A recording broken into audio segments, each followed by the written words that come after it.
বিসমিল্লাহির রহমানির রহিম। প্রিয় দেশবাসী, আসসালামু আলাইকুম।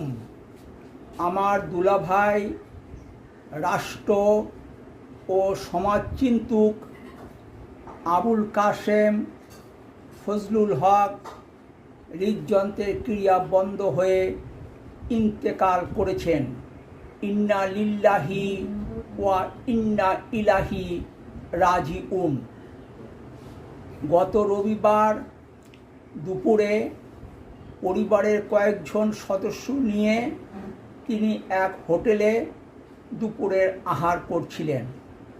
দুপুর আনুমানিক 3:15 তিনি অসুস্থ হয়ে পড়েন।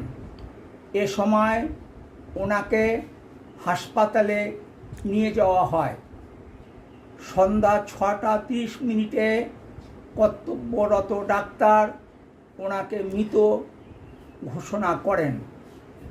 আজ বাদ জোহর জানাজার নামাজ শেষে বুদ্ধিজীবী কবরস্থানে মরহুমের দাফন সম্পন্ন হয়েছে।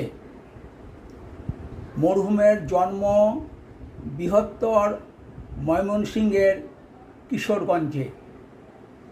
তিনি 1959 সালে ময়মনসিংহ জেলা স্কুল থেকে ম্যাট্রিক পাশ করেন।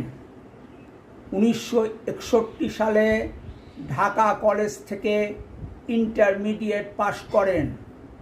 1965 সালে ঢাকা বিশ্ববিদ্যালয়ের বাংলা বিভাগ থেকে অনার্স ও 1966 সালে মাস্টার্স পাশ করেন। তিনি পূর্ব পাকিস্তান ছাত্র ইউনিয়নের মেনন গ্রুপের রাজনীতির সঙ্গে জড়িত ছিলেন।